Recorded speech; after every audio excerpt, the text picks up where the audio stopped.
Good evening. Thanks for joining me on this occasion as we go over 10 horrifying stories from real nurses. So, sit back, relax and enjoy. Number 1. I was a new nurse at our hospital and only been working there a couple of months. I had brought a patient of mine up to day surgery from the ER for an endoscopy, and they called back down and asked me to bring her family up because she only spoke Italian and not enough English, and they needed someone to consent for the procedure. After dropping them off, I walked past the waiting room to head back down the hall to the elevators. I took the back way to get the ER and the hallways are all deserted. It used to be the paediatric wing of the hospital, but that is all shut down for years and the rooms are just empty and full of broken equipment and beds and crap. As I reached the old nurses station at the T-junction between the paediatric hallway and the hallway that goes to the elevators, I saw a little girl standing across from the nurses station, further down the hall. She had big pigtails, was wearing a brown dress, white shoes, holding a teddy bear. I thought perhaps she was a family member who had walked away from the day surgery waiting room. I was concerned that she would get into one of these rooms and get hurt or lost. So I said, "Hey little girl, what are you doing? You don't need to be over there, you're going to get hurt." And I walked around the nursing station to grab her hand and bring her back. I shit you not, she vanished as I got about 15 feet away from her. Every hair on my body stood up straight and I turned and ran like a bat out of hell down to the elevator. I punched that button for what seemed like an eternity until the elevator got to the floor. As I got back to the ER, I walked up to the nurse's desk, white as a sheet. And one of the older nurses looked at me and just said, "Jesus Christ, what's wrong with you?" I remember babbling like an idiot as I tried to tell them what happened. After listening to me for a moment or two, the nurse said, "Oh, you saw the little girl ghost. She's been around here for years." And I remember saying, "Well, thanks for telling me about it before this." Apparently the ghost has been seen down in the ER, ducking in and out of patients' rooms and peeking around curtains. My wife worked up on the 7th floor and she said that one time on nights, a whole row of patients' rooms started yelling about a little girl that was running around in the rooms. I guess she gets around. Number 2. I work in an intensive care, a small community hospital. We have a 9-bed unit that is completely closed off from the medical floor via 2 doorways. 2 nights ago, we were all sitting at our station, chatting, when we all heard footsteps coming down the hall. It's a completely open unit where you can see every room from everywhere. No one was in the unit with us. CT is below us and they close at 5, unless of an emergency. And we only have people on the 2nd floor. The 3rd is used as storage, so no one was above us. It happened 2 or 3 times. Then last night, cupboard doors kept opening and shutting in the 2 empty rooms. I finally asked my co-workers what the fuck was going on, and she just told me that it usually happens after someone passes, especially if it was sudden. We had 2 codes last week that we lost and I guess everyone has had weird stuff happening for a couple of days.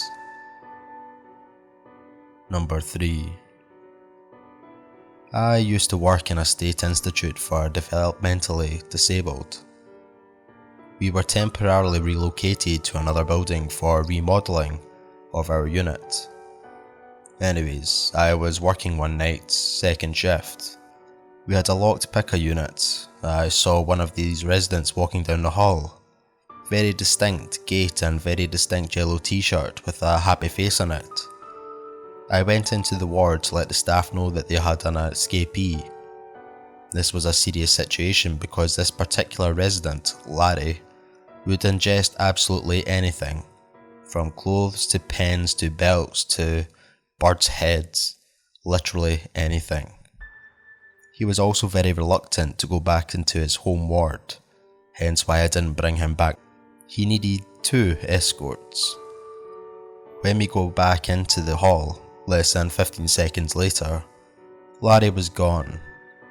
We searched the entire building, outside, downstairs, all the wards. He was nowhere to be found. This whole search lasted about 10 minutes because I had all extra staff looking for him.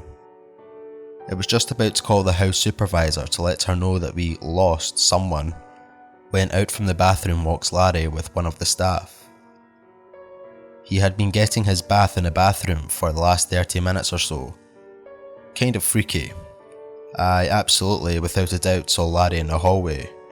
I never would have short-staffed the wards like I said if I hadn't seen him. I would have never short-staffed the wards like I did if I hadn't seen him. Like I said, very distinctive gait look clothing. I took a lot of razzing that night. They all thought that I was crazy. Anyways, come to find out the next day, after the story goes around that I'm crazy, Larry had an identical twin brother who died in that building 10 years previously. Number 4. I worked in an ICU where a prisoner convicted of murder died in ICU 1.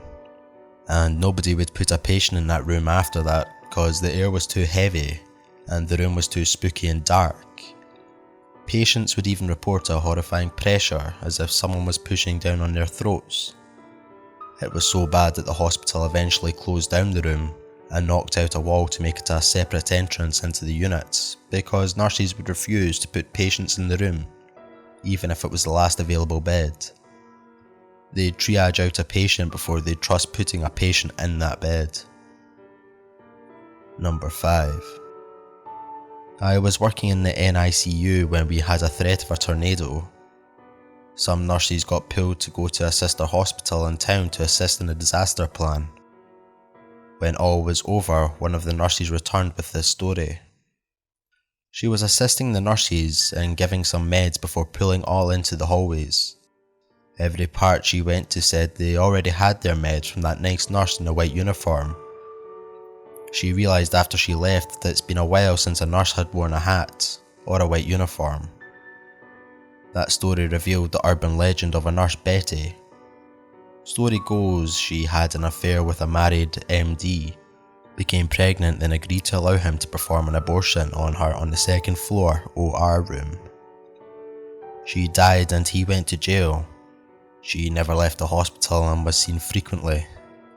The local newspaper would do an article of her every year around Halloween on her sightings. The hospital has since been replaced with college dorms. I wonder if any students have seen her. Number 6. I work in a coronary care unit with mostly post-heart attack patients. My charge nurse told us this story. Not sure if she's just messing with us, but she sounded serious.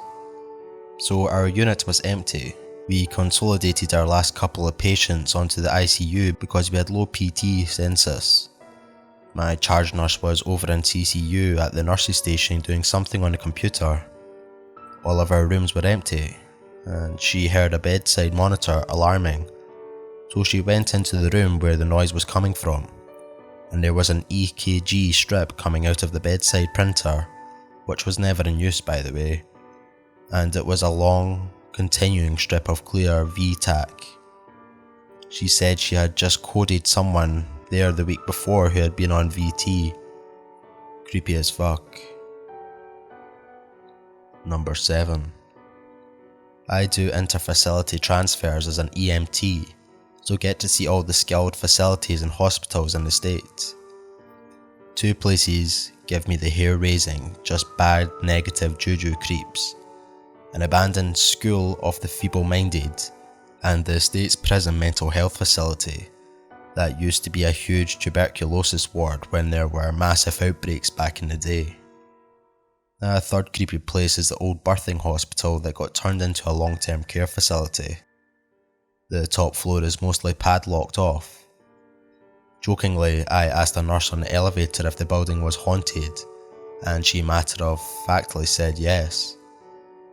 Little kid shapes on the top floor, and residents report older women in dresses. She said there were areas of the building she refused to go to without another person. Number 8. I work as a CNA in a long-term care. We had one resident, Betty, who was totally independent. All ADLs were done on her own and she did fine on her own. Never had any accidents or incidents for that matter. The only time she wanted help was with showers, and then she only wanted you around to make sure she didn't slip and fall. Betty came down with pneumonia and had to be hospitalised. When she came back, she was too weak to do the things on her own, but too stubborn to ask for help. The last thing the CNA told her before going to bed was, "If you want to get up, hit your call light, I'll come and help you." Of course she didn't, got rid of the bed alarm, climbed out of bed and fell. Betty died from the fall. No one was moved into bed C, that was Betty's bed, afterward. The following week the call light for the room went off at night. Thinking it was a resident in bed B, I walked down to the room to see what she wanted. I walked into the room only to see the call light for bed B and A off. The call light for bed C, Betty's unoccupied bed, was on.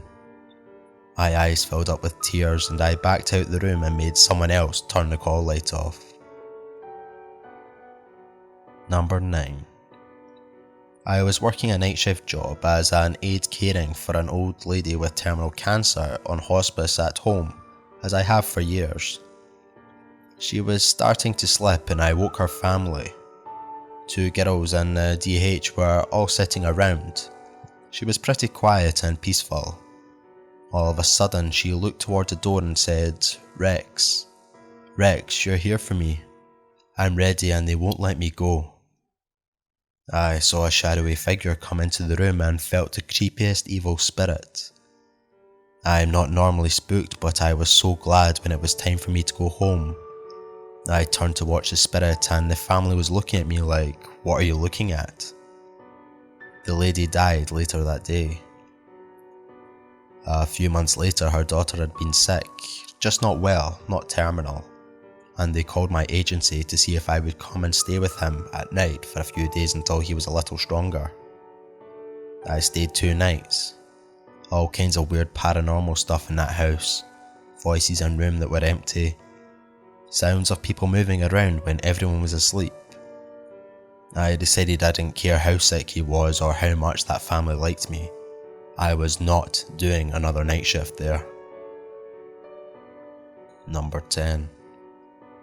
The very small step down unit I worked in was having nighttime staffing issues. I agreed to rotate 2 nights to help them out. It was a 4-bed, newly renovated unit. It was around 3 AM and I was watching the monitors, listening to the patients snore.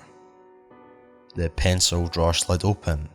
I didn't think much of it since the hospital was on a very busy avenue, and I thought it was caused by the vibrations from the traffic on the busy road below. After sliding the drawer back several times, I decided if the drawer felt it needed to be open, so be it. Several minutes later I heard a noise in the room. The patient's bathroom door opening and the sound of someone pushing an IV pole. Since I did not have clear view of the bathroom, I just thought one of the staff members from the main floor had dashed in to wash their hands. I looked up from my monitor viewing to see a patient we recently had in the unit. It was Mrs. G, an older woman who came in with a typical chest pain, became septic due to a gallbladder issue.